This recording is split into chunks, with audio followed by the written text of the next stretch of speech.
Ozzy Osbourne is under the knife today to work on his neck, actually. It's, yeah, like it says here, he's undergoing major surgery that will determine the rest of his life. And, oh God, with as many high-profile, really amazing musicians who have bit the dust recently. And I know, it's a medical miracle that Ozzy's even hung on this long. I wish him nothing but success. Okay, I'm a huge fan of Black Sabbath. Even though his iteration of the band, this might be sacrilege and this could be an incredibly hot take to say, his version of Black Sabbath is not my favorite. It's not even my second favorite, okay? I like the Dio incarnation, and then I like Tony Martin, okay? I think Headless Cross is probably the only heir apparent to Heaven and Hell. But then you take a look at Ozzy's solo career, and yeah, those first 4 records that he put out are amazing, okay? And if he would have done anything after No More Tears, that would have been great. But yeah, no, it was a shame that his solo career stopped right there in 1991.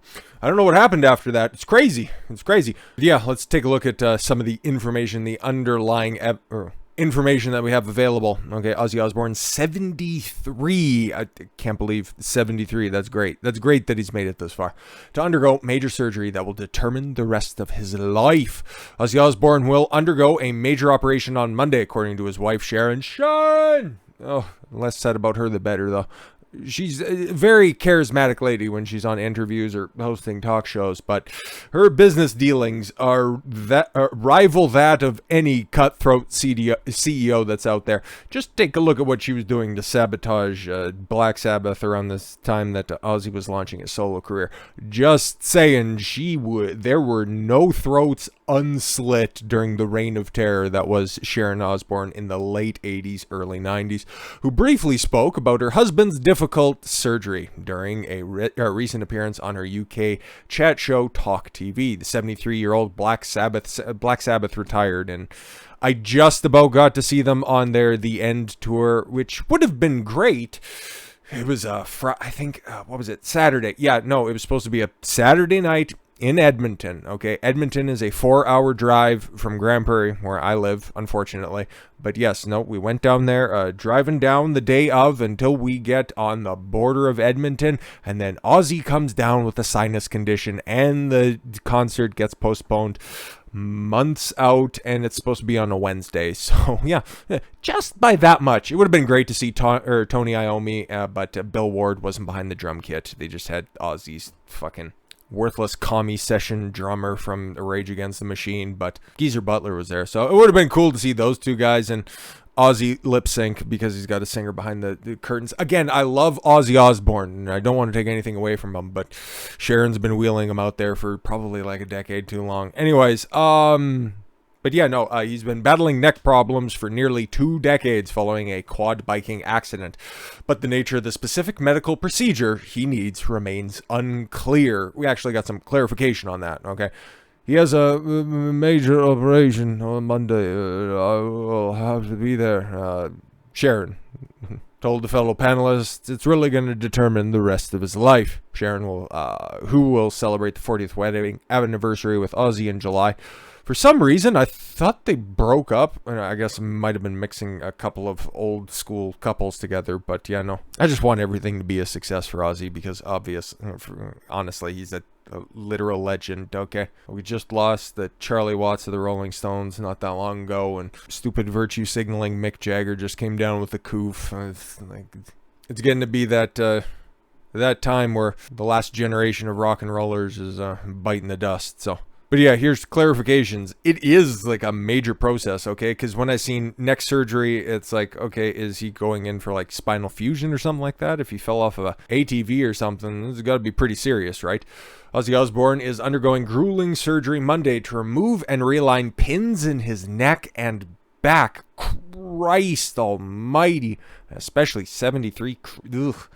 There will be a lengthy amount of convalescence after the operation, according to the family source. Yeah, no doubt. Even if he was 37, that would be a huge undertaking, a huge rehabilitation process. But again, if he's got goofy pins in his neck and spine, moving around, just existing is fucking agony. So yeah, no, he's going to have the best doctors on him. So that's all you need to know. Okay. Ozzy is 73, and any kind of surgery when you get older is difficult. Yes, this is quite major. He's having pins in his neck and back realigned when he had a fall back in 2019. God, that was only then? I remember hearing about that story. He's been in a lot of pain. Yeah, no doubt. Speaking to the British talk show, yeah, he said, oh, Sharon, yeah, major operation, determine the rest of his life. Major operation on Monday, have to be there. Yeah, 69. Sharon, 69? Okay, Ozzy, that's Ozzy at 73 now. Okay, he's not wearing a bowler hat, which he's been doing lately. So I guess that's an upgrade, but I don't know if he needs an if he needs assistance walking, he should probably get some help from that defensive end right there instead of the seventh man off of the beer league's bullpen bench there. Jesus, could you see the neck on that lady? My lord. Oh, there. Sharon stole the bowler, but at 69, she's been under the knife a bunch of times and she's still fine, so don't even worry about it. Speedy recovery, Ozzy, but somebody else who needs a speedy recovery or just people to stop fucking enabling him. Okay, I like to dabble into the wrestling every once in a while, and there is a huge show that I am eminently and incredibly excited to see. Involves Jeff Hardy's current employer, and the motherfucker for like the 28th, 29th time got booked on a DUI. Stop drinking, Jeff. Fuck's sakes. This has been a problem dating back to the early 2000s, where he was cut by the Fed, got immediately picked up by TNA, okay, and then came back to the Fed in the late 2000s, okay, and got his ass fired because he wouldn't go to rehab in the fucking early 2010s, and went and got fucking picked up by TNA again, and they enabled his nonsense, and then he came back to the Fed. It's a cycle that continues evermore. He's literally his nickname of the Charismatic Enigma, which is just cringe as all fuck to say, is that because the dude's not a great promo. Let's just lay it out there, okay? He's amazing in ring, even still, right? Like, since he's been over in AEW, he's been jumping off of fucking balconies and doing crazy shit. He's supposed to be, depending on booking decisions here, might change by the end of the day, but he's supposed to be in a huge three-way ladder match this Wednesday. All of this stuff could change because he got arrested again for like the 95th time for a fucking DUI, and I know that his arrest just went up, but they keep happening, okay? And he keeps getting offered rehab, and people and yeah, he continues to turn it down, okay? Again, here's somebody else who has had a history of drugs, just like Ozzy, okay? And I needed to work these two stories in, okay, because I already had another story in the can for today. Now we got to talk Amber Heard after this anyways, but still, both of these guys' live trajectories, okay, are following the same path. Big problems with alcohol and drugs. One, it took forever to get clean, okay? It was a long process, but he finally fucking got there, okay? And then another guy who is just eminently talented, okay? Who is loved by every single wrestling fan that's out there, okay? Whenever Jeff Hardy's on the card, you know you're gonna see some crazy shit, okay? Like I said, he's not a great promo, but in ring, he will lay it out there for everyone, okay? It doesn't matter if he's top of the card or if he's kicking off at the show. The motherfucker's jumping off a ladder, putting his body through hell, and then at the end of the day, going back to the locker room, throwing a couple of back, and then getting pulled over by the boys in blue. It's a fucking sad cycle that we've continued to see over and over and over for like 2 fucking decades.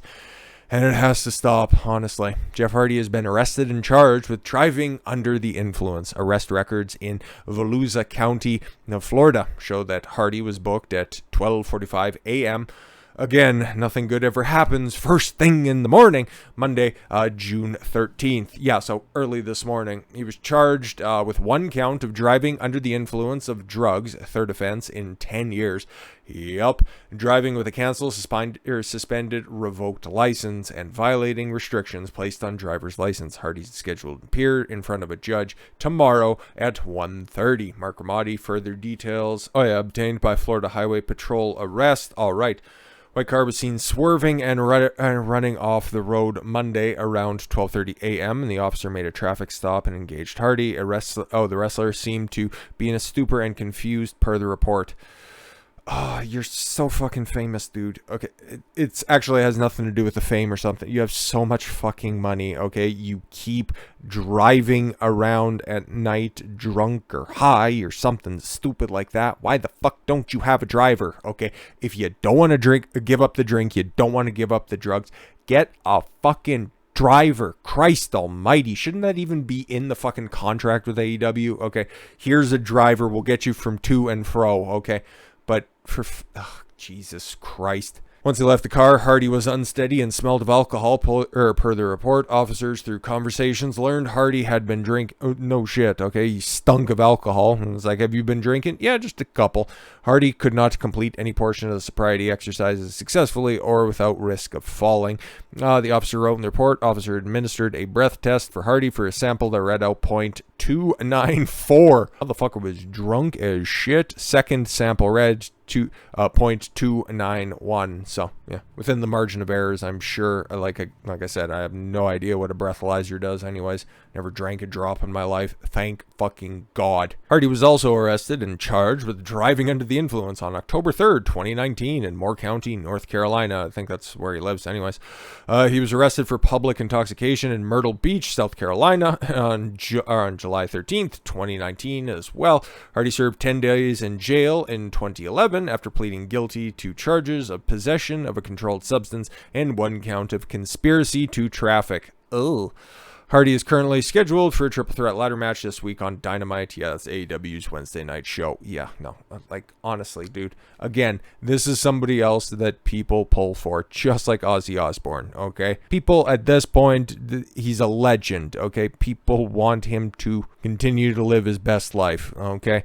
And then Hardy just needs to fucking figure this stuff out, because it's one of those things, right? He's Jeff Hardy. It doesn't matter if AEW cuts him, okay? They can try to enforce some rehab, and it'll never work, okay? Because you have to want to change, okay? You have to hit rock bottom. But he has so much fucking money still from his years in the Fed, okay? The fact that he is... as of right now, probably of the active pro wrestlers that are out there, he's probably in the top 10 of most famous that's out there. So even if he gets, cut by AEW... there's multiple other companies that'll just immediately snatch him up for name recognition's sakes, okay? Or he could get booked on literally any indie show that's out there, just giving him more opportunity to drive drunk. So it's a catch-22, right? You try to help him out, but he's not going to take the help. You cut him, and then he's just going to go out there and do some more fuck shit. I don't know, man. Does anybody have the number to Diamond Dallas Page? Because... right now, what we're seeing in front of our eyes is, well, Scott Hall 2.0. So the only person who saved him, I don't know, man. Has he got a little bit more magic left in that accountability crib? No. Lord hope so. But yeah, no, we're going to laugh at somebody else who has even less accountability than Jeff Hardy after this. So with all that said, thank you all very much for the gift of your time. I've been Don Consuelo. I want you to follow your gut and get after it. Take care, everyone.